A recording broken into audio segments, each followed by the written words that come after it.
નર્મદા પ્રમુખ વર્ણી દિનની પ્રતિક સભામાં સ્વામી બાપાએ પ્રમુખ સ્વામી મહારાજે આ પ્રમુખ પદ ગ્રહણ કર્યું એની સ્મૃતિ માટે ભેગા થયા છીએ. અત્યારે આપણે વિડીયોમાં સ્વામી બાપાએ લીધેલી એ પ્રતિજ્ઞા સાંભળી અને એને અનુરૂપ એમને જે રીતે ભીડાભર્યું વિચરણ કર્યું એની વાત સાંભળી. આપણે બધા અમદાવાદવાસીઓ ભાગ્યશાળી છીએ કે આપણા અમદાવાદના આંગણે જ પ્રમુખ સ્વામી મહારાજને આ પ્રમુખ સ્વામી એવું બિરુદ અથવા તો એવી ઓળખ અથવા તો એવું નામ મળ્યું હતું. આંબલીવાડી બોર્ડ આપણું અમદાવાદનું પ્રાસાદિક સ્થાન છે, પવિત્ર સ્થાન છે. આપણે સૌ આંબલીવાડી બોર્ડમાં ચાદરના સંકલ્પ કરીને આપણા જીવનના પ્રશ્નો સંકલ્પોની પૂર્તિ માટે શ્રદ્ધાપૂર્વક ભક્તિ કરી રહ્યા છીએ.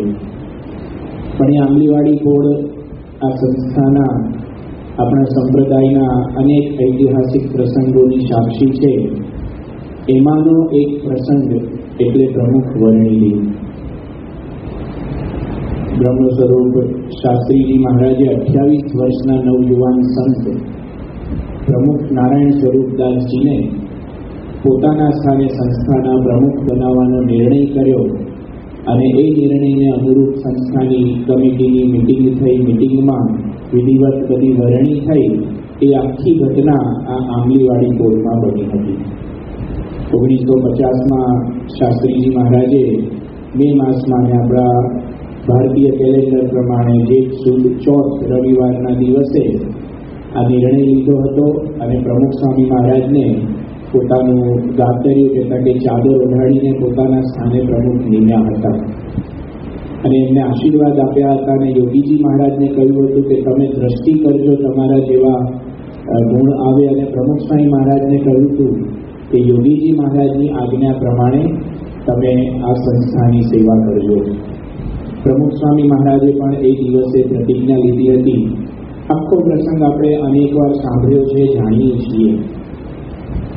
પ્રમુખ સ્વામી મહારાજના આ પ્રમુખ વર્ણીનો દિવસ, જે દિવસે એમને આ સંસ્થાનું સુકાન પદ સંભાળ્યું, સંસ્થાનું નેતૃત્વ સંભાળ્યું, પ્રમુખ પદ સંભાળ્યું, એ દિવસે એમણે જે આ પ્રતિજ્ઞા કરી એ પ્રતિજ્ઞાની અંદર એમના કર્તવ્ય નિષ્ઠા, એમની ફરજ પાલનનું દર્શન થાય છે. જીવનના છેલ્લા શ્વાસ સુધી પોતાનું કર્તવ્ય બજાવવાની તૈયારી એમની આ પ્રતિજ્ઞામાં છે.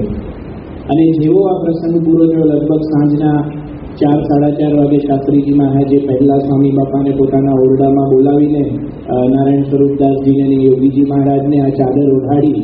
પછી 5 વાગે સાંજે કમિટીની મિટિંગ થઈ. મિટિંગમાં ફરીથી શાસ્ત્રીજી મહારાજે બધાની ઉપસ્થિતિમાં વાત કરી. નારાયણ સ્વરૂપદાસજીને ચાદર ઓઢાડી, યોગીજી મહારાજે આશીર્વાદ આપ્યા, બધાના વ્યાખ્યાનો થયા. પ્રમુખ સ્વામી મહારાજે આ પોતાની પ્રતિજ્ઞાનું આખું પ્રવચન કર્યું. ખરડો જે પાસ કર્યો તો શાસ્ત્રીજી મહારાજે જે આખું ડોક્યુમેન્ટ તૈયાર કર્યું હતું, બધા એ વખતના સંસ્થાના બધા ટ્રસ્ટીઓને બધાએ એ આખો ડોક્યુમેન્ટ ત્યાં વંચાયો. આ બધી ઘટના, પ્રસંગ પૂરો થઈ ગયો, હાર પૂરા થઈ ગયા, જય જયકાર થઈ ગયો.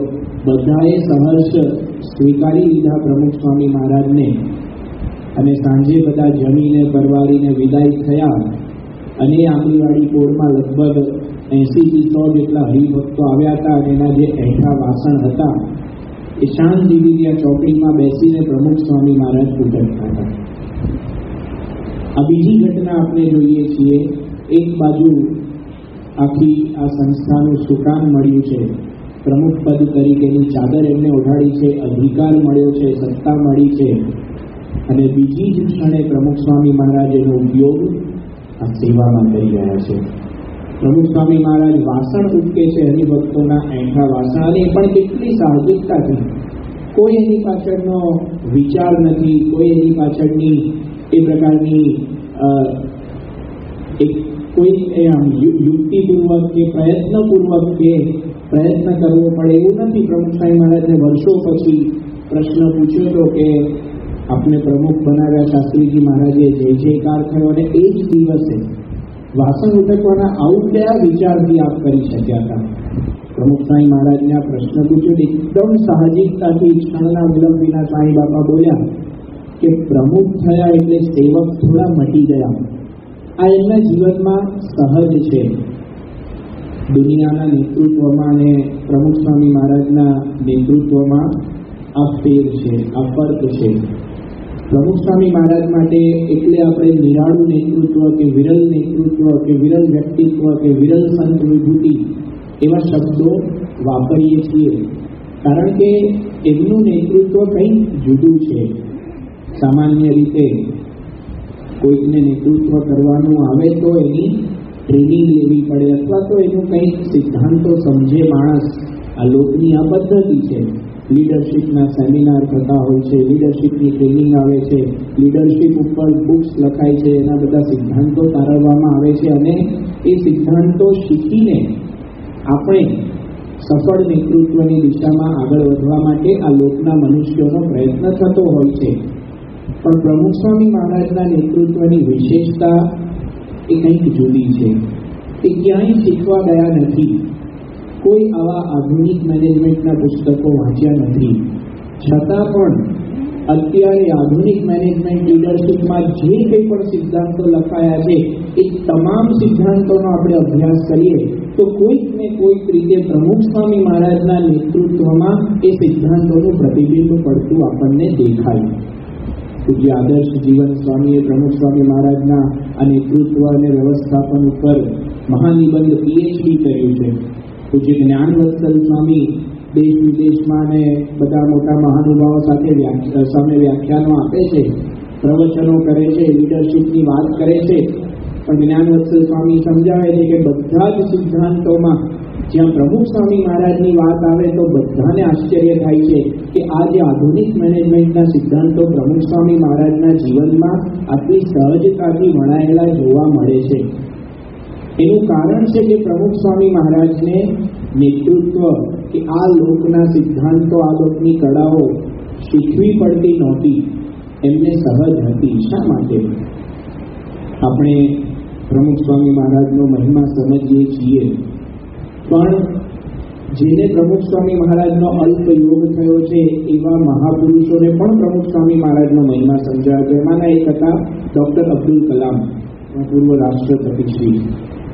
એમને પ્રમુખ સ્વામી મહારાજના જીવન ઉપર અને પોતાને પ્રમુખ સ્વામી મહારાજના જીવનમાંથી મળેલી પ્રેરણાઓ અને પ્રમુખ સ્વામી મહારાજના સત્સંગથી પોતાને જે અનુભૂતિ થઈ એના ઉપર ટ્રાન્સેન્ડન્સ પુસ્તક લખ્યું છે. પરાત્પર એનો અનુવાદ છે.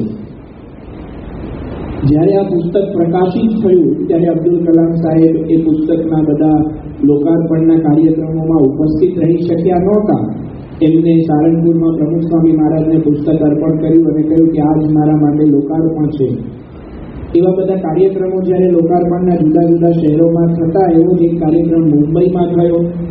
પ્રોફેસર અરુણભાઈ તિવારી એમને અબ્દુલ કલામ સાહેબના વિચારોને શબ્દદેહ આપ્યો તો એમની અનુભૂતિને આ પુસ્તકમાં આલેખિત કરી હતી.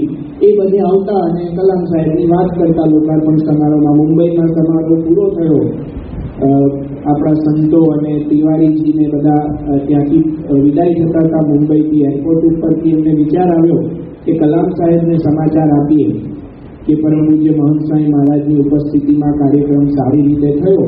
કલામ સાહેબને ફોન કર્યો અને બધી વાત કરી કે આપ આવી શક્યા નહીં, પણ આપની જગ્યાએ આ તિવારી સાહેબે, અરુણભાઈએ પરમ પૂજ્ય પ્રમુખ સ્વામી મહારાજ વિશે અને આ પુસ્તક વિશે બહુ સરસ વાતો કરી. એટલે કલામ સાહેબે પ્રોફેસર અરુણભાઈને કહ્યું કે do you think you know પ્રમુખ સ્વામી મહારાજ? કે તમને એવું લાગે છે કે તમે પ્રમુખ સ્વામી મહારાજને જાણો છો? એટલે તરત તિવારી સાહેબ તો એકદમ નમ્રતાથી, કારણ કે અબ્દુલ કલામ સાહેબથી પ્રભાવિત હતા અને એમની પાસે જ એ બધો એમનું નર્ચરિંગ થયું હતું, એ કે ના ના, હું તો કેવળ આપે જે પ્રમુખ સ્વામી મહારાજ વિશે લખ્યું છે એની વાતો કરું છું. ત્યારે કલામ સાહેબે કહ્યું કે તમે બધાને વાતો કરો છો તો લેટ મી ડિસ્ક્રાઇબ પ્રમુખ સ્વામી મહારાજ ઇન વન સેન્ટેન્સ. પ્રમુખ સ્વામી મહારાજનું વર્ણન એક વાક્યમાં કરવું હોય તો તમે કરો. સ્પોન્ટેનિયસ આ પ્રશ્ન પૂછો. અને અરુણભાઈ તિવારી પણ એવા મોટા લેખક હતા, એવા વિચારક છે, એમણે તરત જવાબ આપ્યો કે some people are reading the scriptures and understanding the scriptures. કેટલાક લોકો એવા હોય કે જે શાસ્ત્રો વાંચે છે. બીજી વાત કરીએ કે કેટલાક એવા પણ લોકો હોય બીજા પ્રકારના કે જે શાસ્ત્રની રચના કરતા હોય, કે some people are writing the scriptures. કેટલાક લોકો શાસ્ત્રોની રચના કરે, પણ Pramukh Swami Maharaj is different. He is living the scripture. In other words, he himself is the scripture. Pramukh Swami મહારાજનું જીવન એવું છે કે પોતે જ શાસ્ત્ર છે. મેનેજમેન્ટના પુસ્તકો વાંચીને મેનેજમેન્ટ કરવું, નેતૃત્વ કરવું, લીડરશીપના પુસ્તકો લખવા, એનાથી પણ એક આગળનું સ્ટેપ છે કે પોતાના જીવનને એવું બનાવવું કે એના દ્વારા લોકોને લીડરશીપની પ્રેરણા મળે કોઈ પણ બાબતની અંદર. તો આવી વાત ત્યાં અરુણભાઈ તિવારીએ કરી તો કલામ સાહેબ કે 60%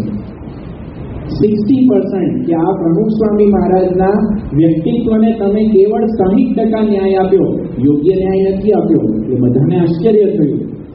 પછી કલામ સાહેબે કહ્યું કે પ્રમુખ સ્વામી મહારાજ, he is a boat in which millions of people like us can cross the ocean of this world. પ્રમુખ સ્વામી મહારાજ એક એવી નૌકા છે કે આપણા જેવા લાખો લોકોને સંસાર પાર ઉતારી શકવાનું એમનામાં સામર્થ્ય છે. કેવળ શાસ્ત્રમાંથી પ્રેરણા મળે અથવા તો કેવળ પ્રેરણા આપવી એ નથી, આપણને હાથ પકડીને સંસાર પાર ઉતારી શકે એવું એમનું સામર્થ્ય છે, જેની વાત ઉપનિષદો કરે છે, જેની વાત ભગવાન શ્રી સ્વામિનારાયણે વચનામૃતમાં કરી છે. અક્ષર બ્રહ્મ સ્વરૂપ સત્પુરુષ માટે ઉપનિષદમાં કહેવાયું છે, યહ સેતુરી જાનાનામ અક્ષરમ બ્રહ્મ યત પરમ અભયમ તિથિર સતામ પારમ નાચિકેતમ શકે મહી.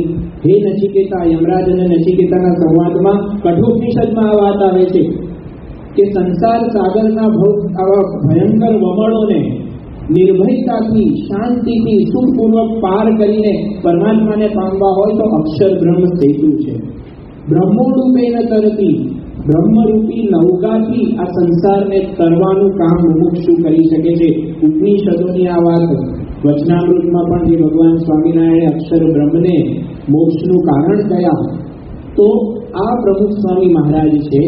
એમનું નેતૃત્વ એવું છે, કેવળ આપણને પ્રેરણા નથી આપતું, પણ આપણને વિરલ નેતૃત્વની દિશામાં આગળ પણ વધારે છે.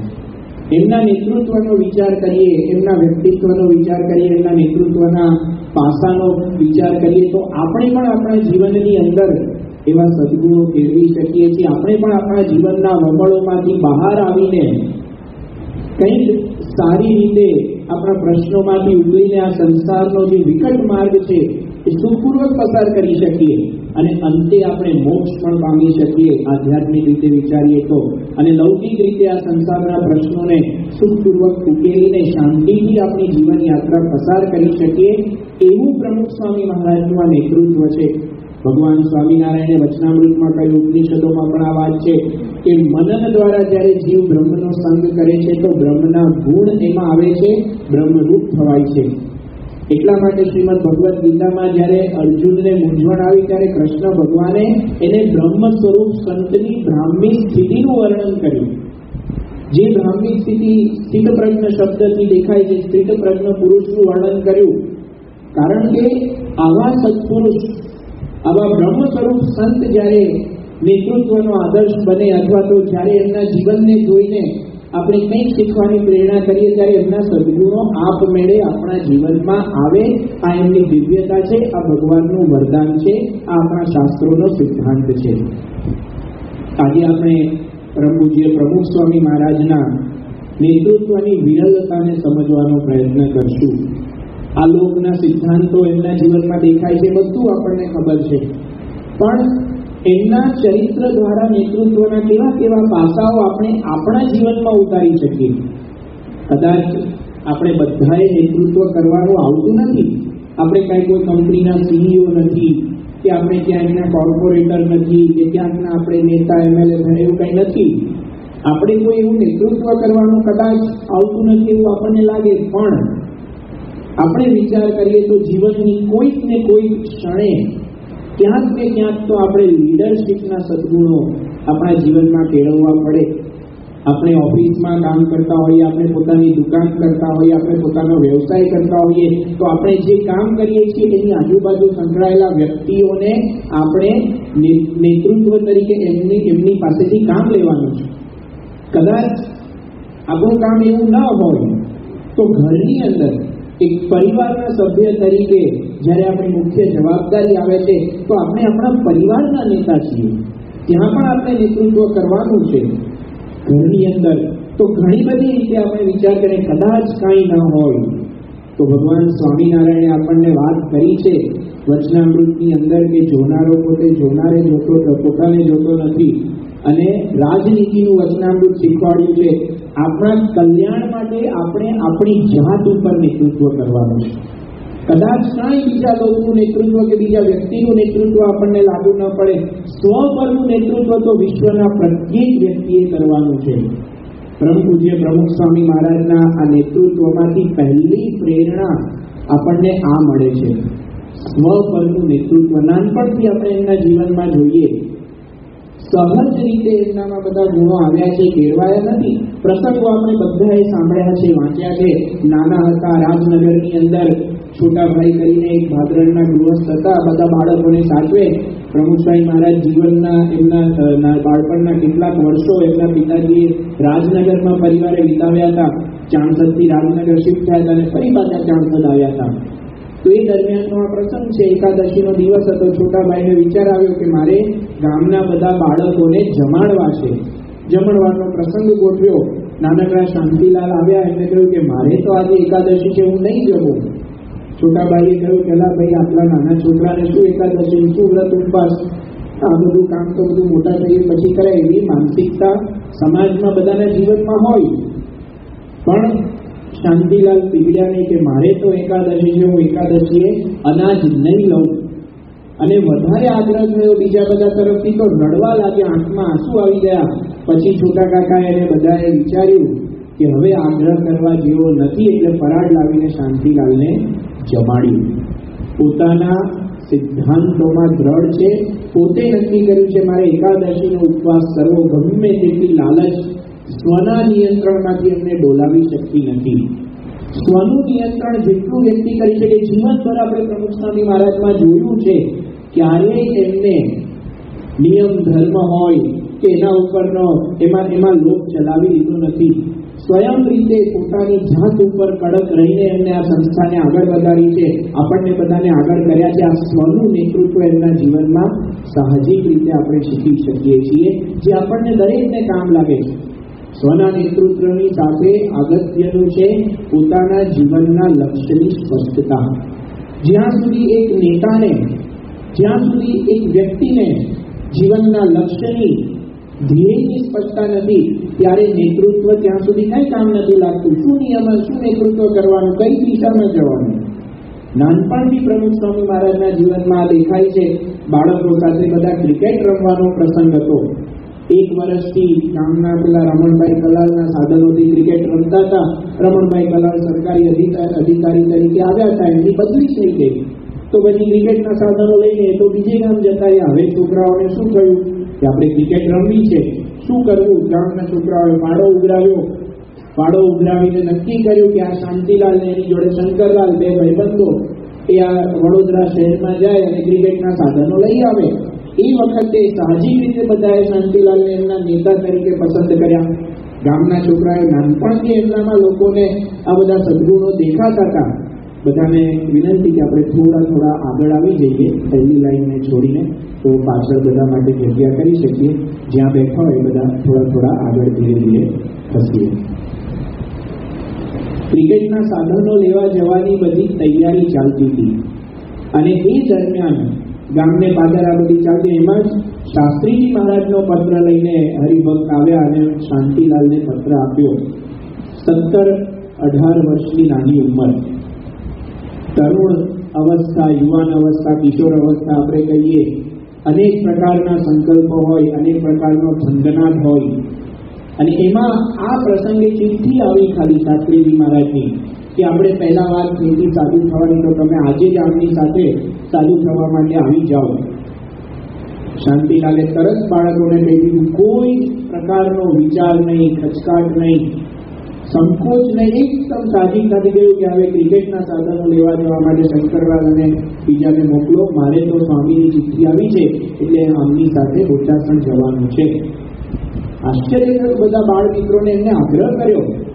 ઘણીવાર છોકરાઓને હોય, સત્સંગી છોકરાઓ હોય, એમને નિયમ હોય કે નવરાત્રિમાં ગરબાના જોવા જવું કે ફિલ્મ જોવા ના જવું, એના બધા મિત્રો આગ્રહ કરે ને જ્યારે, તો સત્સંગી છોકરા દ્રઢતાથી ના પાડે. તેના મિત્રોને શું થાય કે એના પપ્પાની બીકને લીધે કરતો છે કે અમે તારા પપ્પાને વાત કરવા આવીએ, અમે તારા પપ્પાને સમજાવીને. ગામના છોકરાએ કહ્યું શાંતિલાલને કે અમે તારા પિતાજીને સમજાવીએ કે ભાઈ આજે રહેવા દો, 6-7 મહિના આ બધા સાધનો આવે, આપણે ક્રિકેટ રમીને શાંતિથી જજો, ક્યાં ઉતાવળ છે.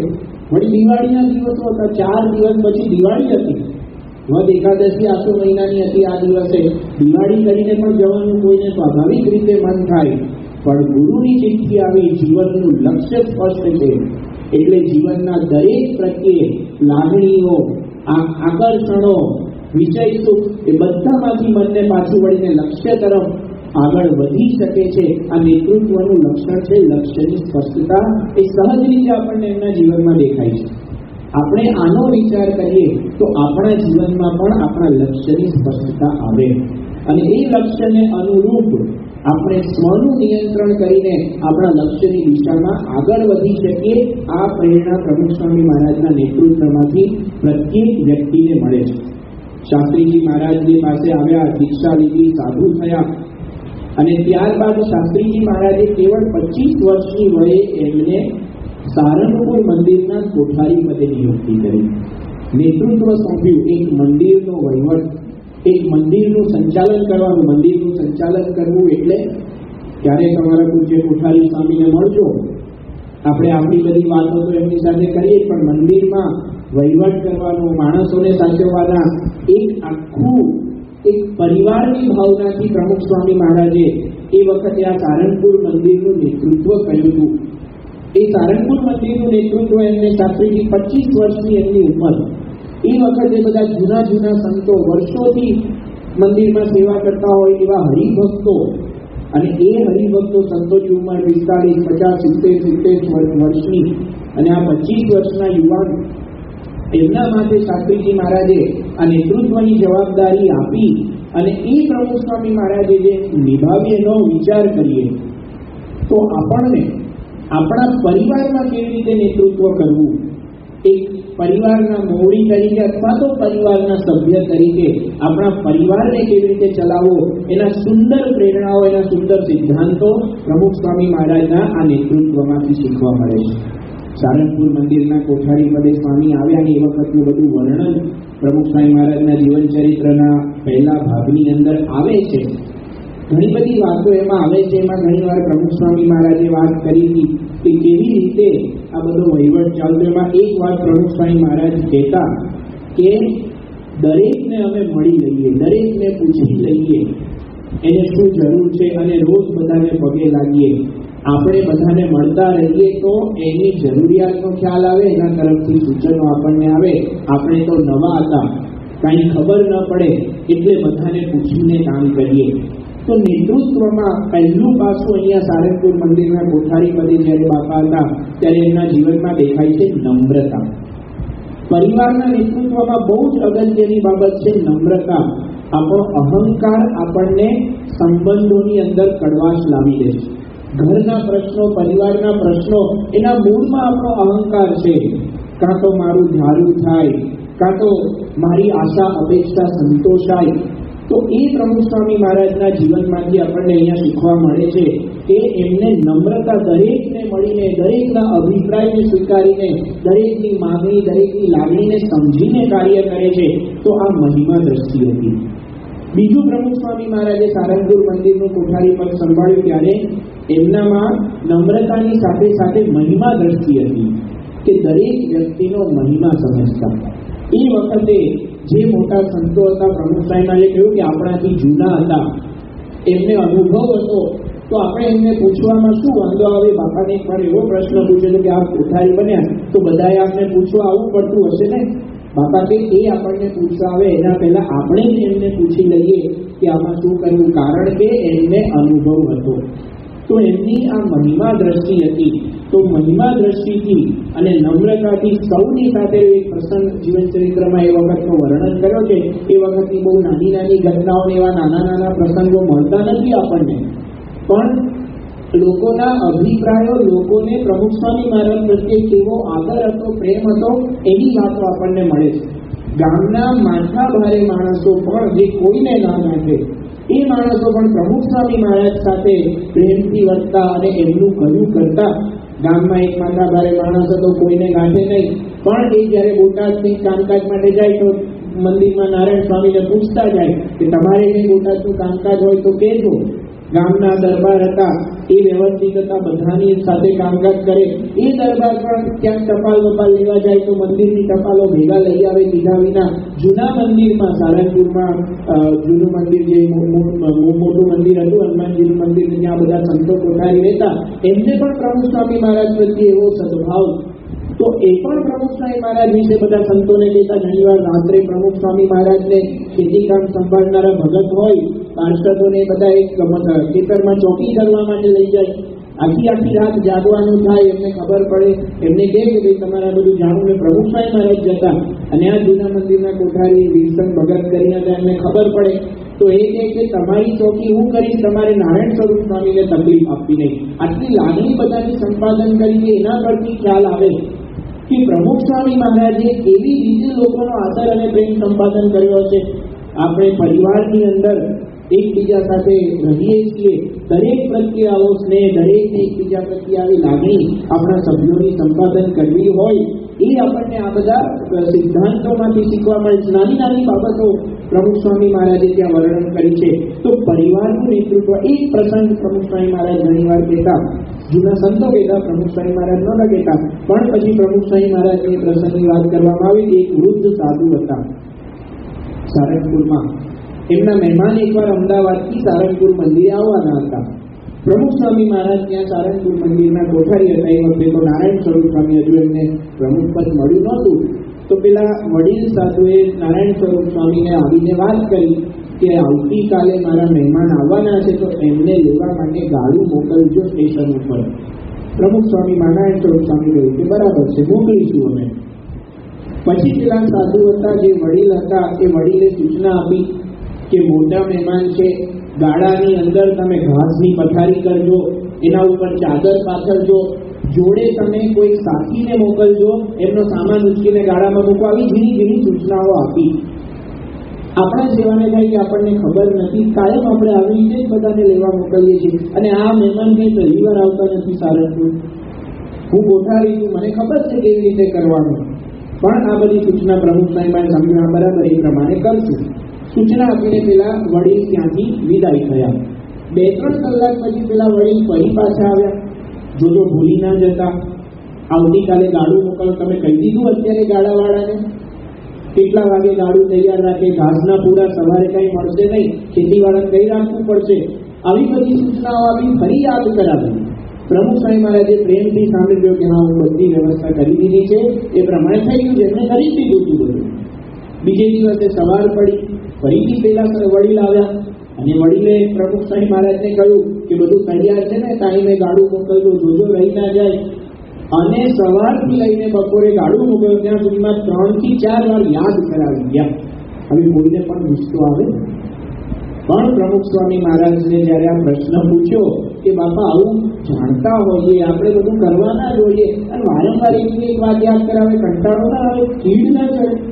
ત્યારે પ્રમુખ સ્વામી મહારાજ બોલ્યા હતા કે એમાં ચીડ શું ચડે? એક વાર જાણી લીધું કે એમની આવી ચાલ છે, અથવા તો એમની આવી રીત છે, કે એમની આવી પ્રકૃતિ છે, તો પછી આપણે એને અનુકૂળ થઈ જવાનું. જો આ પ્રમુખ સ્વામી મહારાજ આપણને શીખવાડે છે, પારિવારિક એકતામાં એમને વાત કરી, એકબીજાને સમજીએ, મોટું મન રાખીએ, એ સિદ્ધાંતો કઈ એમની કેવળ બુદ્ધિમાંથી કે પ્રતિભામાંથી નથી આવ્યા, એમના આવા અનુભવમાંથી આવ્યા.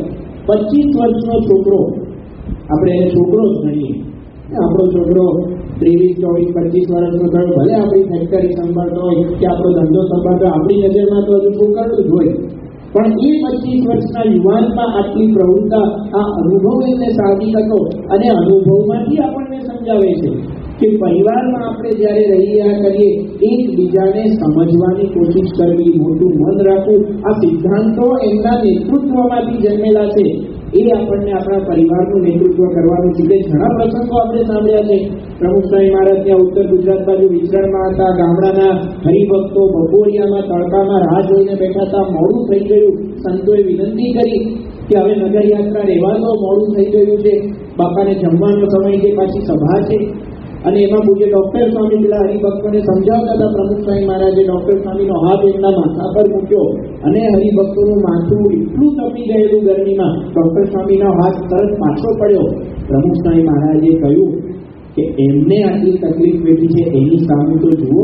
અને ડોક્ટર સ્વામી પણ એવા સુખના, એવા મરજીના જાણનારા સમજી ગયા. તરત નગર યાત્રા શરૂ થઈ. જો પ્રમુખ સ્વામી મહારાજ આ રીતે નેતૃત્વ કર્યું છે અને આપણને પ્રેરણા આપે છે, તો આ બીજી બાબત આપણને એમના નેતૃત્વમાંથી શીખવા મળે છે, જે આપણા પરિવારનું નેતૃત્વ કરવામાં આપણને ઉપયોગી છે. ત્રીજી બાબત, પ્રમુખ સ્વામી મહારાજને શાસ્ત્રીજી મહારાજે આ સંસ્થાના પ્રમુખ બનાવ્યા, અધિકાર આપ્યો.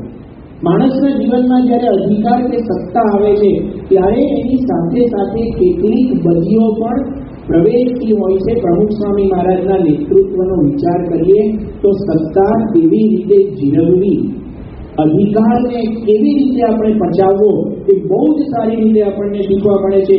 પહેલું પ્રમુખ સ્વામી મહારાજે આ અધિકારને સેવક ભાવથી પચાવ્યો છે. આપણે જોયું કે પ્રથમ દિવસે પ્રમુખ સ્વામી મહારાજે સેવાની પ્રતિજ્ઞા કરી અને પ્રતિજ્ઞા કરીને વાસણ મૂક્યા. આ અધિકાર એમને બીજાને ઉપર અધિકાર જમાવવા માટે કે બીજાને પોતાની રીતે વર્તાવવા માટે નથી વાપર્યો. તો પહેલું એમના જીવનમાં સેવક ભાવ. બીજું અધિકાર એમને પચાવ્યો છે સર્વના અધિકારનો આદર કરીને.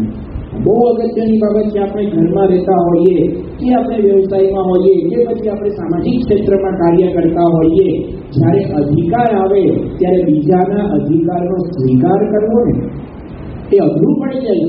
મારા અધિકાર ક્ષેત્રમાં બધા હોવા જોઈએ. મારા ઘરમાં હું કમાઉં છું, મારા ઘરમાં હું ભરણ પોષણ કરું છું, તો મારા સેવા પ્રમાણે થવું જોઈએ. પણ પ્રમુખ સ્વામી મહારાજ એક નેતા તરીકે પ્રત્યેક વ્યક્તિના અધિકારનો સ્વીકાર કરે છે. આપણે પ્રસંગો સાંભળ્યા છે.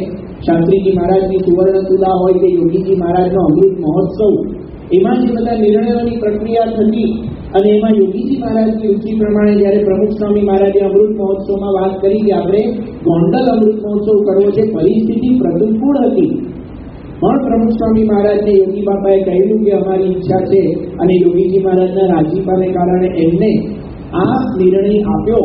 અને સમિતિમાં જે બધા વડીલો હતા, સંસ્થા પ્રત્યેનું મમત્વ હતું, આયોજનક્ષમ હતા, નિષ્ણાત હતા, અનુભવી હતા, એમણે કહ્યું કે ગોંડલમાં આટલી બધી તકલીફ પડશે, પણ એમને કહેવાની સાહજિકતા આ શાસ્ત્રીજી મહારાજ, યોગીજી મહારાજ, પ્રમુખ સ્વામી મહારાજ આપણી સંસ્થા જે ચાલે છે, આપણી સંસ્થાના મેનેજમેન્ટની અંદર, સંસ્થાના વ્યવસ્થા તંત્રમાં સાહજિકતાથી ન્યુટ્રાલિટી છે. એકદમ સાહજિકતાથી આ બધા વડીલો હતા, એની સ્વાભાવિક પ્રકૃતિ પ્રમાણે પ્રમુખ સ્વામી મહારાજને એ લોકો વઢ્યા.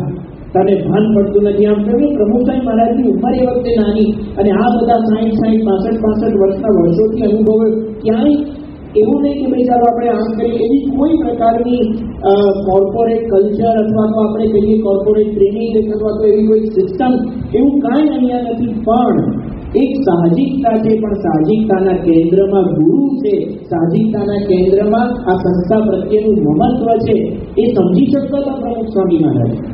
આ બધાએ પ્રમુખ સ્વામી મહારાજને ઠપકો આપ્યો. શાસ્ત્રીજી મહારાજની સુવર્ણ તુલા વખતે પણ બધાએ પ્રમુખ સ્વામી મહારાજને ઠપકો આપ્યો હતો. વાત એમ હતી કે શાસ્ત્રીજી મહારાજ સુવર્ણ તુલાની બધી તૈયારીઓ થઈ ગઈ હતી. સ્વામી ટ્રેનમાં બેસીને વડોદરા આવ્યા, જોડે નાનકડા નારાયણ જોડદાસજી પ્રમુખ સ્વામી હતા. આટલા આવીને શાસ્ત્રીજી મહારાજે કહ્યું કે સોનાની સામે ત્રાજવે બેઠું એ સાધુને શોભે નહીં, એટલે હું સુવર્ણ તુલામાં બેઠું નહીં. બધાને આશ્ચર્યની વાત શું થયું? ટ્રેનમાં કોણ હતું સ્વામી સાથે? અને ખબર પડી કે પ્રમુખ સ્વામી હતા, એટલે લોકોએ પ્રમુખ સ્વામી મહારાજ પાસે જઈને જવાબ માંગ્યો કે કેમ આવું થયું, તમે જ નક્કી કંઈક એવી વાત કરી છે જેથી શાસ્ત્રીજી મહારાજે આવું કર્યું, અને ઠપકો આપ્યો. કારણ કે બધાને ઉમંગ હતો ગુરુને વધારવાનો. બધાને એક ભવ્ય ઉત્સવ ઉજવવાનો સંસ્થામાં સંપ્રદાયમાં આવો ડંકો વાગી જાય અને મહારાજનો સ્વામીનો અને શાસ્ત્રીજીનો મહિમા એનો ઉમંગ હતો. પણ એ ઉમંગમાંથી આ પ્રકારની વાત થઈ પ્રમુખ સ્વામી મહારાજ સમજતા હતા. બધું શાંતિથી સાંભળી લીધું. વર્ષો પછી જ્યારે સંતોએ આ બધા પ્રસંગોનો ઉલ્લેખ કરીને પ્રમુખ સ્વામી મહારાજને પ્રશ્ન પૂછ્યો કે આ બધા આપને ઠપકો આપે, આપ તો પ્રમુખ હતા, તો આપે સામે જઈને એમને વાત ન કરવી જોઈએ, આપ અધિકારી હતા, આપનો અધિકાર હતો. ત્યારે પ્રમુખ સ્વામી મહારાજ બોલ્યા કે શેનો અધિકાર? એ લોકોને મને ઠપકો આપવાનો અધિકાર હતો કારણ કે એમને શાસ્ત્રીજી મહારાજ માટે માથું મૂકેલું, કારણ કે એમને સંસ્થાનું મહત્વ હતું. આપણે બોલી તો જોઈએ. આપણા ઘરમાં મારા દીકરાને મને ઠપકો આપવાનો અધિકાર છે. કોઈ બાપ આવું બોલી શકે? દીકરો એવું બોલી શકે મારી માતાને મને ઠપકો આપવાનો અધિકાર છે? પતિ એવું બોલી શકે મારા પત્નીને મને ઠપકો આપવાનો અધિકાર છે? કંપનીમાં મેનેજર એવું બોલી શકે મારા પટાવાળાને મને ઠપકો આપવાનો અધિકાર છે? નથી આપણે બોલી શકતા, કારણ કે આપણે આપણા અધિકારને માની લઈએ છીએ, બીજાના અધિકારને સ્વીકારી શકતા નથી. પ્રમુખ સ્વામી મહારાજનું નેતૃત્વ આપણને આ શીખવાડે છે. અધિકાર એ સેવા કરવા માટે છે. અધિકાર એ જે પણ ધ્યેયને લઈને આપણે બેઠા છીએ એ ધ્યેયને આગળ વધારવા માટે છે. જ્યારે એ ધ્યેયને આગળ વધારવાની ભાવનાથી કોઈ બીજી વ્યક્તિ આપણા ઉપર પોતાનો અધિકાર જમાવે ત્યારે એ સમજીને એના અધિકારને આદર આપવો, એ નેતૃત્વ પ્રમુખ સ્વામી મહારાજનું નિરાળું નેતૃત્વ છે. તો એક સંસ્થાના નેતા તરીકે એક આવી રીતે પ્રમુખ સ્વામી મહારાજ આપણને આ શીખવાડે છે. ત્રીજી બાબત, પ્રમુખ સ્વામી મહારાજે આ સંસ્થાનું નેતૃત્વ સ્વીકાર્યું અને વર્ષો સુધી આ સંસ્થાનો આટલો વિકાસ થયો એમાં દેખાય છે પોતાના વર્તન દ્વારા પ્રેરણા આપી છે. કેવળ ઉપદેશ દ્વારા નહીં. કહું અને બીજા કરે એમ નહીં, હું કરું અને બીજા કરે. પ્રમુખ સ્વામી મહારાજ એક વખત નાના નાના પ્રસંગો છે, ગામડે વિચરણ કરવા જતા ગયા હતા અને એ વખતે ગામડાની અંદર પેલું કાદવવાળા રસ્તા હોય, જૂની પાર્કો જેવી ગાડી, અને ગાડી રસ્તામાં બગડી ત્યાં ઊભી રહી. બધી સંતો બધી વ્યવસ્થા કરતા હતા અને ચોમાસાનો સમય, ગાડીને કાદવ છોડ્યો હતો. સમય હતો નવરાત્રી. પ્રમુખ સ્વામી મહારાજ ગાડીમાંથી ઉતર્યા અને ગાડીનો કાદવ સાફ કરવા લાગ્યા. બીજાને કહી ન શક્યા હોય. પ્રમુખ સ્વામી મહારાજ લંડનની અંદર હતા. આ 1995 પછીની વાત છે. ગાંધીનગર અક્ષરધામ બની ગયું, લંડનનું મંદિર બની ગયું અને ત્યાં સ્વામી બાપા ત્યાં હતા અને ત્યાં સ્વામી બાપા ગયા અને રૂમમાં જોયું કે નીચે કાગળિયા વેરાયેલા છે. સ્વામી બાપાની પાછળ બે સેવકો આવતા હતા. એ રૂમની વ્યવસ્થા કરનારા સ્ટાફના સ્વયંસેવકો હતા, કાર્યકરો હતા. આટલા બધા વ્યક્તિઓ પ્રમુખ સ્વામી મહારાજ જોડે હતા. પ્રમુખ સ્વામી મહારાજે રૂમમાં પ્રવેશીને પહેલું કામ શું કર્યું? કાગળના ટુકડા ઉપાડ્યા અને કચરા પેટીમાં નાખ્યા. કહી ના શકે બીજાને કે આ કાગળના ટુકડા પડ્યા છે. જેની જવાબદારી છે આ રૂમની વ્યવસ્થા રાખવાની, એવા કાર્યકરો ત્યાં હતા. જેની જવાબદારી છે મારી પોતાની સેવા કરવાની, મારા સેવકો છે, મારું ખ્યાલ એ લોકો રાખે છે, એમને પણ કહી શક્યા હોત, પણ સ્વયં વર્તીને બીજાને પ્રેરણા આપવી, આ નેતૃત્વ પ્રમુખ સ્વામી મહારાજે આ પદ્ધતિથી આ સંસ્થા આગળ વધારી છે. ગોંડલમાં આપણને પ્રસંગ ખબર છે, ગુરુકુળનું ત્યાં કામકાજ ચાલતું હતું. ટાઈસો બધી લેવાની હતી. બધા મજૂરો સ્વયંસેવકોના હાથમાં છાલા પડી ગયા હતા અને એ લોકોએ કામ બંધ કરી દીધું. જે કામનો કારભાર સંભાળતા હતા હરિભક્ત મૂંઝાયા. કામ બંધ થઈ ગયું. પ્રમુખ સ્વામી મહારાજને ખ્યાલ આવ્યો, જોયું કે કામ અટક્યું છે. પેલા કહ્યું તો પ્રમુખ સ્વામી મહારાજે કહ્યું કે ચાલો હું તમને ટાઈસો ઉપર ચડાવવા લઉં. કોઈને આદેશ ન કર્યો, જાતે ટાઈસો માથે ઉચકીને ઉપર ચડાવવા લાગ્યા. અને આ જોઈને ધીરે ધીરે બીજા બધા પણ સેવામાં આવી ગયા. એમને એવી અપેક્ષા પણ નહીં કે કોઈ મારું જોઈને મને મદદ કરવા આવે. આ જે દ્રશ્ય શાસ્ત્રીજી મહારાજે જોયું હતું ને, જ્યારે શાસ્ત્રીજી મહારાજે પેલો ઉકરડો સાફ કરવાની સેવા સોંપી, બધા જતા રહ્યા. નાનકડા નારાયણ સ્વરૂપદાસ એકલા એ સેવા કરતા રહ્યા. પોતાના વર્તનથી સેવાનો આદર્શ બેસાડો, આ પ્રમુખ સ્વામી મહારાજના નેતૃત્વની વિશેષતા છે. ચોથી બાબત, સંસ્થાનું નેતૃત્વ જે રીતે કર્યું છે એમાંથી આપણને આ બાબતો શીખવા મળે છે. યોગીજી મહારાજ ધામમાં પધાર્યા પછી પ્રમુખ સ્વામી મહારાજે સમગ્ર સત્સંગના ગુરુ પદે આવીને સંતો હરિભક્તોનું નેતૃત્વ કર્યું છે. આ સંપ્રદાયનું નેતૃત્વ કર્યું છે, સત્સંગ સમાજનું નેતૃત્વ કર્યું છે. એની વાતો તો આપણે ઘણી બધી સાંભળી છે. એમાંથી પણ આપણને ઘણી બધી બાબતો શીખવા મળે છે. પ્રમુખ સ્વામી મહારાજ જ્યારે ગુરુ પદે આવ્યા, એક આધ્યાત્મિક અને વહીવટી અધિકાર તરીકે એક મુખ્ય વ્યક્તિ તરીકે આવ્યા ત્યારે પ્રમુખ સ્વામી મહારાજે આ સંસ્થાને કેવી દ્રષ્ટિથી આગળ વધારી છે એમાં પહેલું તો દેખાય છે એમને એમના ગુરુના વિઝનને ઓળખીને એને પુરુષાર્થ કરીને આગળ વધાર્યું. યોગીજી મહારાજના સંકલ્પો બાપાને પૂછ્યું કે બાપા આપનો કોઈ સંકલ્પ છે? યોગીજી મહારાજ ઘણા બધા સંકલ્પો કરતા, ત્યારે પ્રમુખ સ્વામી મહારાજ કહ્યું કે યોગીજી મહારાજના સંકલ્પો પૂરા કરીએ એ જ આપણો સંકલ્પ. એમને સ્પષ્ટ હતું વિઝન. એ રીતે પ્રમુખ સ્વામી મહારાજે આ સત્સંગ સમાજને આગળ વધાર્યો છે. તો એમને આ સત્સંગ સમાજનું જે રીતે નેતૃત્વ કર્યું એમાં પહેલી બાબત આપણને દેખાય છે કે પ્રત્યેક વ્યક્તિની કાળજી અને સંભાળ, માનવતા, સંબંધો, માનવીય સંબંધોને જાળવીને કેવી રીતે નેતૃત્વ કરવું એ પ્રમુખ સ્વામી મહારાજમાં દેખાય છે. બીજાની લાગણીને સમજીને, પ્રત્યેકને સંતોષ આપીને, દરેકના મન સાચવીને આગળ વધવું. પોતે ગુરુ હતા. ગુરુને તો કામ જ એ હોય કે પોતાના શિષ્યોને આજ્ઞા પ્રમાણે વર્તાવાનું, પણ પ્રમુખ સ્વામી મહારાજે પોતાના શિષ્યોની આજ્ઞા પ્રમાણે વર્તીને દરેકના મન સાચવીને સત્સંગને આગળ લીધો છે. આપણે પ્રસંગ સાંભળીએ છીએ પ્રમુખ સ્વામી મહારાજનું મુંબઈ બાજુ એ બાજુ વિતરણ ગોઠવાયું હતું અને એ વખતે થાણે બાજુનું વિતરણ ઘણા વખત પછી ગોઠવાયું હતું. એમાં એક હરિભક્તે કહ્યું કે મારા દીકરાના લગ્ન છે, તમારે આવવું જ પડશે. પ્રમુખ સ્વામી મહારાજે વાત કરી કે આ બધું ગોઠવાયું છે ત્યારે એમને વાત કરી કે તમે કેમ ન આવો, અમે સત્સંગ માટે આટલું ઘસાઈએ, આ કરીએ, તમારે આવવું જ પડશે. અને પ્રમુખ સ્વામી મહારાજ બધું કેન્સલ કરીને ગયા. એક પોતાના શિષ્યને પોતાના પર આવી રીતે વાત કરી શકે પ્રમુખ સ્વામી મહારાજ એ રીતે ગુરુ રહ્યા છે. પ્રત્યેક વ્યક્તિની લાગણીને સમજીને અને પ્રત્યેકના જીવનને એમાં ઊંડા ઉતરીને રસને, વ્યક્તિ જ્યારે બહુ વિશાળ પાયા ઉપર આવી જાય ત્યારે એક એક નાની નાની વ્યક્તિને ભૂલી જવાય છે. મેનેજમેન્ટના આ સિદ્ધાંતોમાં આજની ઘડીએ વાત કરવામાં આવે છે કે નાના કર્મચારીઓને, જે નાના કર્મચારીઓને, કે નાની વ્યક્તિને ટોપ લેવલનું મેનેજમેન્ટ સમજી નથી શકતું, એટલે ઘણા બધા મેનેજમેન્ટ વેન્ચર્સ અને ઘણા બધા એ બધું ફેલ જાય છે.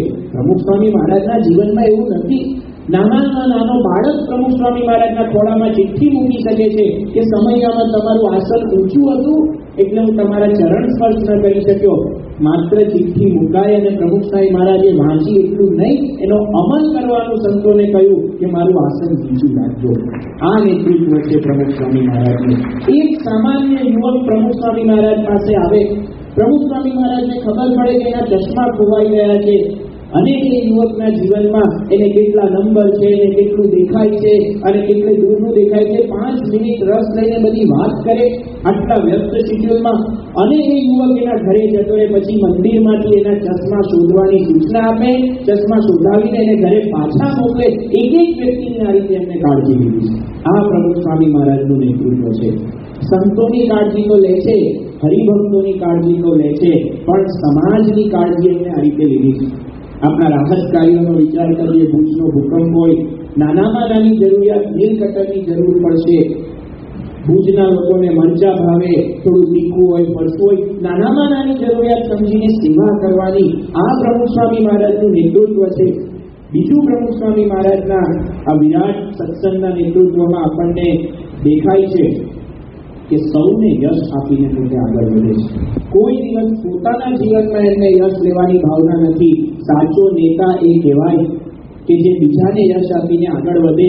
આટલું મોટું અક્ષરધામ બનાવ્યું, આટલા બધા કાર્યો કર્યા, ક્યારેય પ્રમુખ સ્વામી મહારાજ એવું બોલ્યા નથી કે મારાથી આ થયું. યોગીજી મહારાજના સંકલ્પે થયું. એકવાર તો સંતોએ એવી વાત કરી કે યોગી બાપાએ તો જમના કાંઠે મંદિર કરવાનો સંકલ્પ કર્યો. તો મંદિર તો આપણે કર્યું, આ શું યોગી બાપાનો સંકલ્પ પૂરો થઈ ગયો. અક્ષરધામ તો આપનો જ સંકલ્પ હતો ને. અને પ્રમુખ સ્વામી મહારાજ એવા ગડગડા થઈ ગયા કે તમે આ શું બોલો છો? યોગીજી મહારાજના સંકલ્પો સવાયા થઈને સિદ્ધ થાય. અને બાપા ત્યાંથી ઉભા થઈને બાથરૂમમાં જઈને એકવાર તો રડવા લાગ્યા. આમ આંખો ભીની થઈ ગઈ. સેવક સંતોએ બહાર આવીને પૂછ્યું, ભાઈ તમે શું વાત કરી દીધી? બાપા ગડગડા થઈ ગયા. બાપાએ કહ્યું કે આ લોકો કેમ સમજતા નથી કે મારાથી કાંઈ થતું નથી, બધું યોગીજી મહારાજ, શાસ્ત્રીજી મહારાજની ઈચ્છાથી થાય છે.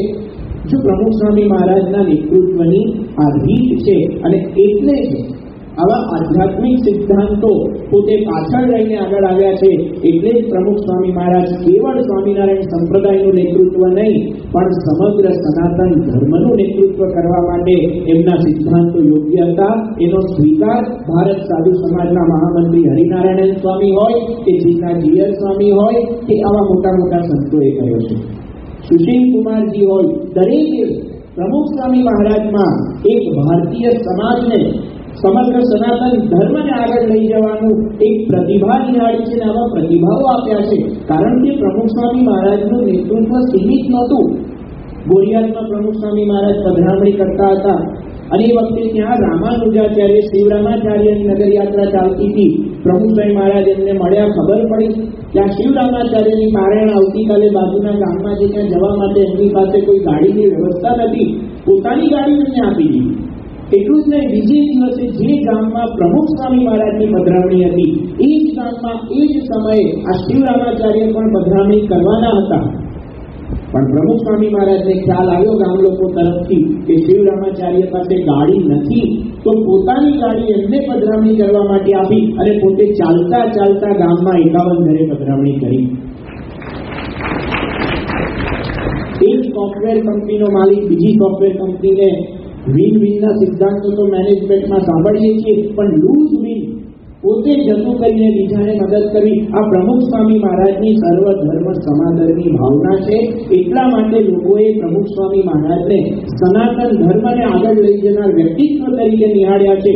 એ પ્રેરણા પણ એમના નેતૃત્વમાંથી સમાજને મળે છે. અને એનાથી આગળ વધીને આપણે વિચાર કરીએ તો આપણા મહાન રાષ્ટ્ર નેતાઓએ રાષ્ટ્રના નેતૃત્વની પ્રેરણા પણ પ્રમુખ સ્વામી મહારાજમાં લીધી છે. એમનામાંથી લીધી છે.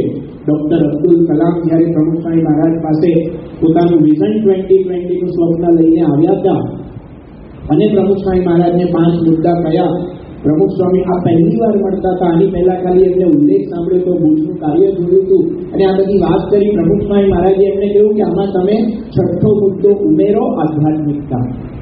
કલામ સાહેબ હતા, એમને કઈ માની ન લે. અનેક લોકોમાં ચર્ચા વિચારણા કરીને એમને 5 મુદ્દા નક્કી કર્યા. એમને પૂછ્યું આનું કારણ શું, ત્યારે પ્રમુખ સ્વામી મહારાજે સમજાવ્યું હતું કે આ બધા જ ક્ષેત્રમાં વિકાસ કરવા માટે સારા વ્યક્તિઓ, પુણ્ય નાગરિકો, પુણ્ય અધિકારીઓ અને પુણ્ય નેતાઓ આ આધ્યાત્મિકતામાંથી જન્મશે. અને કલામ સાહેબે એમના પુસ્તકમાં, એમના એજન્ડામાં સુધારો કરીને આ 6થો મુદ્દો ઉમેર્યો. એક રાષ્ટ્રને આગળ લઈ જવા માટે પણ આવા મહાન નેતાઓને એમના જીવનમાંથી પ્રેરણા મળે છે. નરેન્દ્રભાઈ મોદી એમને નથી કહેતા કે પ્રમુખ સ્વામી મહારાજને હું પિતા તુલ્ય માનું છું.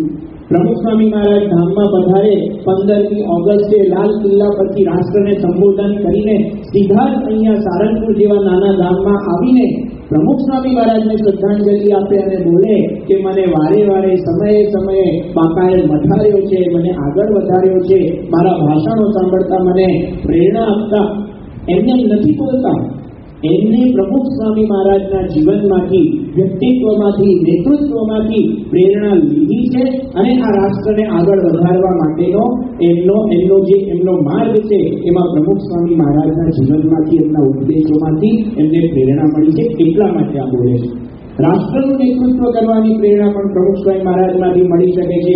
અને એનાથી આગળ પ્રમુખ સ્વામી મહારાજનું નેતૃત્વ એવું વિરલ હતું કે સમગ્ર વિશ્વનું નેતૃત્વ કરનાર જો કોઈ હોય તો એને પણ પ્રમુખ સ્વામી મહારાજના નેતૃત્વમાંથી પ્રેરણા મળી શકે. આ કેવળ આપણે નથી કહેતા. 2000માં world peace millennium peace summit યોજાઈ હતી યુનોની અંદર.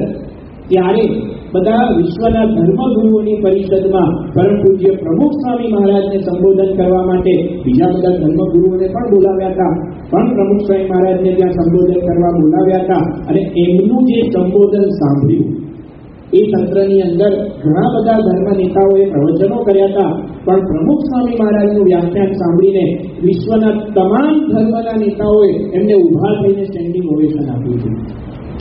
પ્રમુખ સ્વામી મહારાજનું પ્રવચન એકદમ સિમ્પલ શૈલીમાં હતું, પણ એના વિચારો ગહન હતા. ગુજરાતી ભાષામાં બોલ્યા હતા. હા, બધાને અનુવાદ સંભળાતો હતો કાનમાં, પણ એ પ્રમુખ સ્વામી મહારાજના વિચારો બધાને સ્પર્શ્યા. બધાને લાગ્યું કે જો વિશ્વમાં શાંતિ સ્થાપવી હોય, વિશ્વમાં સંવાદિતા સાધવી હોય, વિશ્વમાં પ્રત્યેક ધર્મ, પ્રત્યેક સંસ્કૃતિ, પ્રત્યેક રાષ્ટ્રના લોકો ભેગા મળીને આગળ વધી શકતા હોય તો આ જે પ્રમુખ સ્વામી મહારાજે વાત કરી છે એમનો ઉપદેશ એ સમગ્ર વિશ્વને એક બનીને આગળ વધારવા માટે ઉપયોગી છે. પ્રમુખ સ્વામી મહારાજે એ વખતે 3 મુદ્દાની વાત કરી હતી કે આપણે ધર્મગુરુઓએ પરસ્પરનો સંવાદ સાધવો જોઈએ અને પ્રત્યેક જેમ આપણે પ્રકૃતિની વિવિધતાને સ્વીકારીએ છીએ એમ સાંસ્કૃતિક વિવિધતાને, ધાર્મિક વિવિધતાને સ્વીકારવી જોઈએ. આ ધાર્મિક વિવિધતાનો સ્વીકાર કરીને પરસ્પર એકબીજાના ધર્મને આદર આપીને આગળ વધવું જોઈએ. બીજી વાત પ્રમુખ સ્વામી મહારાજે કરી હતી, આ બધા ધર્મગુરુઓ બેઠા હતા. એક ધર્મગુરુ તરીકે બીજા ધર્મગુરુઓને આવી વાત કરવીને એ જ એમના હૃદયની ઉદારતા અને એમના મનની વિશાળતા સૂચવે છે. બીજી વાત એમણે કરી હતી કે આપણે ધર્મગુરુઓએ અનુયાયીઓની સંખ્યાને આધારે નહીં પણ પ્રત્યેક અનુયાયીઓ સાથે સંવાદ સાધીને એમનામાં આપણા ધર્મનું ઊંડાણ કેટલું છે એના આધારે આપણા વિકાસને માપવો જોઈએ અને એમને જનૂનથી દૂર રાખવા જોઈએ. આ બીજી વાત કરી હતી. આ વાત કરવી સામાન્ય રીતે આપણને બહુ ખ્યાલ નથી આવતો પણ આપણે ઘણા બધા ધાર્મિક પ્રવચનો એ પછી કોઈ પણ ધર્મના હોય, વિશ્વના ઘણા બધા ધર્મો છે, ધર્મ નેતાઓને આપણે સાંભળ્યા છીએ. પ્રત્યેક વ્યક્તિ પોતાના કુંડાળામાંથી, પોતાના ધર્મના સર્કલમાંથી બહાર આવી શકતી નથી. અને બીજી વાત પ્રમુખ સ્વામીએ મહારાજે ત્યાં કરી હતી કે આપણે ધર્મગુરુએ પોતાની જાત સાથે સંવાદ સાધીને અંતર્દૃષ્ટિ કરવી જોઈએ કે આપણા ધર્મના મૂળ સ્થાપકના સિદ્ધાંતોને આપણે કેટલા વફાદાર રહ્યા છીએ. પ્રમુખ સ્વામી મહારાજે આ વિરાટ નેતૃત્વ કરીને BAPS સંસ્થાને વિશ્વ ફલક પર લાવી દીધી. અમેરિકામાં અક્ષરધામનો સંકલ્પ કર્યો, વિશ્વના અનેક દેશોમાં BAPSના મંદિરો બનાવ્યા, સંસ્થાની પ્રવૃત્તિઓ થઈ, પણ એમને કેન્દ્રમાં ભગવાન સ્વામિનારાયણના સિદ્ધાંતોને ક્યારેય બંધ થવા દીધા નથી. આ સિદ્ધાંતો સાંભળીને લોકોને લાગ્યું કે આ વૈશ્વિક નેતૃત્વ માટે સક્ષમ બાબતો છે. એ પ્રમુખ સ્વામી મહારાજના નેતૃત્વની વિશેષતા છે. ઘણા મહાનુભાવોએ પ્રમુખ સ્વામી મહારાજને કહ્યું છે કે તમે સ્ત્રી પુરુષ મર્યાદામાં થોડી છૂટછાટ મૂકો તો તમારો વિકાસ સારી રીતે થાય. ભારતના હોમ મિનિસ્ટર લેવલના વ્યક્તિએ એમણે પ્રમુખ સ્વામી મહારાજને વાત કરી છતાં પ્રમુખ સ્વામી મહારાજ ત્યાં પ્રેમથી છતાં દ્રઢતાથી એમને કહે છે કે સાહેબ આ બાબતમાં અમે કદાચ ખૂણામાં બેસવું પડે તો ખૂણામાં બેસીશું પણ અમારા ઈષ્ટદેવના સિદ્ધાંતોમાં બાંધછોડ નહીં કરીએ. આ પ્રમુખ સ્વામી મહારાજનું નેતૃત્વ છે સિદ્ધાંતના પાયા ઉપર. તો આજે પ્રમુખ સ્વામી મહારાજના આ વિરલ નેતૃત્વને આપણે યાદ કરીએ છીએ. આવતીકાલે સવારે આપણે બધા આંબલીવાડી મોડમાં દર્શને જઈશું. દિવસ દરમિયાન બપોરે જઈશું, સાંજે જઈશું.